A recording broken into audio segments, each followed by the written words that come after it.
चलो भाई चलो जल्दी यार, निकालो सर, यहाँ से निकालो।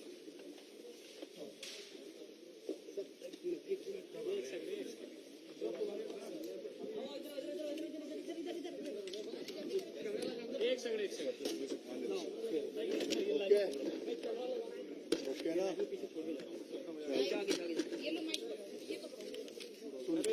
केबल लगा देगा, ये लो क्या दे रहे हेडफोन सुन रहे हैं ना, ठीक है। अरे पूरी धूप आ गई यार, खराब हो गया क्या करें क्या? ना सही है, नहीं लोग कह रहे नहीं लाइट प्रॉपर है उसमें। क्या? कौन कह रहा है लाइट प्रॉपर है? सही क्या वो लाइट क्या स्थिति? लाइट ये पूरा बंद कर रहा है, बंद कर रहा था, एक्सप्लेन करो ना, पूरा बंद कर रहा है भाई। ठीक है, थोड़ा उधर शिफ्ट कर लेना, सेंटर उधर करो। हाँ ये लाइट इधर जा भाई, बक्कुर थोड़ा सा, ठीक है। आज के दिन हम सब लोग भारतीय जनता पार्टी के लाखों कार्यकर्ता डॉक्टर श्यामा प्रसाद मुखर्जी जी को उनके बलिदान दिवस पर भावभीनी श्रद्धांजलि दे रहे हैं स्थान स्थान पर।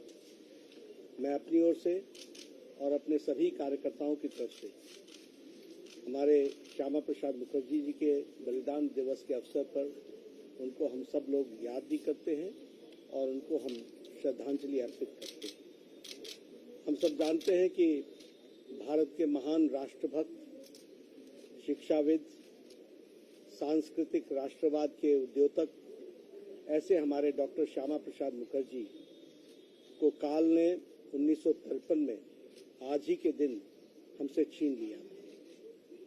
हम सब यह भी जानते हैं कि डॉक्टर श्यामा प्रसाद मुखर्जी बहुत ही बहुआयामी प्रतिभा के मालिक थे और उनकी प्रतिभा से हम सब लोग भली भांति परिचित हैं। एक राष्ट्रभक्त, शिक्षाविद, 1901 को उनका जन्म हुआ और 33 वर्ष की उम्र में वह कलकत्ता विश्वविद्यालय के वाइस चांसलर बन गए।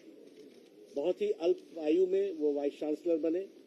उनकी विद्वता का यह सबसे बड़ा परिचय है और बहुत जल्द वाइस चांसलरशिप पूरी करने के पश्चात वह बंगाल के, यूनाइटेड बंगाल के विधानसभा के सदस्य भी बने। बाद में उन्होंने विचार को ध्यान में रखते हुए विधानसभा से त्यागपत्र देकर फिर से इंडिपेंडेंट चुनाव लड़ा और वह बंगाल के वित्त मंत्री भी रहे। उन्होंने बंगाल में, आज जो ये बंगाल है इसके स्वरूप में, उस समय ये पूरा बंगाल पाकिस्तान में जाने की स्थिति में आ रहा था, उसको उन्होंने बचाने का काम किया और आज जो हम पश्चिम बंगाल देखते हैं यह उनकी ही देन है जिस कारण से हमें वह बंगाल मिल सका। वह नेहरू कैबिनेट के मंत्री भी रहे, प्रथम नेहरू के कैबिनेट के मंत्री रहे। विचारों के कारण उन्होंने नेहरू जी के कैबिनेट से इस्तीफा दिया। एक इंडस्ट्री मिनिस्टर के रूप में उन्होंने बहुत अच्छा काम किया और औद्योगिक नीति की एक तरीके से नींव रखी, लेकिन हम सब जानते हैं कि विचार के कारण पद को छोड़ते हुए उन्होंने जनसंघ की स्थापना की और उस समय नेहरू की जो तुष्टीकरण की नीति थी उससे वह दुखी होकर के उन्होंने भारतीय जनसंघ को स्थापित करते हुए देश को मजबूत और अखंड रखने के लिए अपनी लड़ाई लड़ी। हम यह भी जानते हैं कि उन्होंने एक देश में दो निशान, दो विधान, दो प्रधान नहीं चलेंगे, इस नारे को पूरा करते हुए जम्मू कश्मीर में धारा 370 जो एक विशेष स्टेटस जम्मू कश्मीर को देता था, जिसका अपना भारत के साथ अपना संविधान भी था और झंडा भी था, उसके विरोध में उन्होंने एक आंदोलन शुरू किया। 11 मई 1953 को वह इस बात को लेकर के बिना परमिट लिए उन्होंने जम्मू कश्मीर के बॉर्डर को एंटर करने का प्रयास किया। वो अरेस्ट हुए, उन्होंने सत्याग्रह किया और वह आंदोलन 11 मई को उनको अरेस्ट कर लिया गया और श्रीनगर के जेल में रखा गया। वहां आज ही के दिन सुबह यानी 23 जून 1953 को बहुत ही संदेहास्पद स्थिति में उन्होंने अंतिम सांस ली और उनकी मृत्यु जेल के अंदर ही हो गई। उस समय आकाशवाणी, ऑल इंडिया रेडियो ने देर से खबर प्रसारित की और बहुत संदेहास्पद स्थिति में उनकी मौत हुई थी। उनकी पूज्य माताजी, उन्होंने यह डिमांड की थी कि इस मौत ये मौत नेचुरल मौत नहीं है और इसके जांच होनी चाहिए। नेहरू से उन्होंने इस बात के लिए अपील भी की थी, चिट्ठी भी लिखी थी। मैं आज उसके कुछ उद्धृंश आपके सामने पढ़ना चाहता हूं। उन्होंने कहा, माताजी ने, योग माया देवी ने, जो श्यामा प्रसाद मुखर्जी जी की पूज्य माताजी थी, उन्होंने लिखा, मैं तुम्हारी सफाई नहीं चाहती। ये वो जवाहरलाल नेहरू जी को लिख रही है। मैं तुम्हारी सफाई नहीं चाहती, जांच चाहती हूँ। तुम्हारी दलीलें थोथी हैं और तुम सत्य का सामना करने से डरते हो। याद रखो, तुम्हें जनता और ईश्वर के सामने जवाब देना होगा। मैं अपने पुत्र की मृत्यु के लिए कश्मीर सरकार को जिम्मेदार समझती हूँ और उस पर आरोप लगाती हूँ कि उसने ही मेरे पुत्र की जान ली है। मैं तुम्हारी सरकार पर यह आरोप लगाती हूँ कि इस मामले को छुपाने और उसमें साठगांठ करने का प्रयत्न किया गया है। यह उनकी पूज्य माताजी ने नेहरू जी को 1953 में चिट्ठी लिखी थी।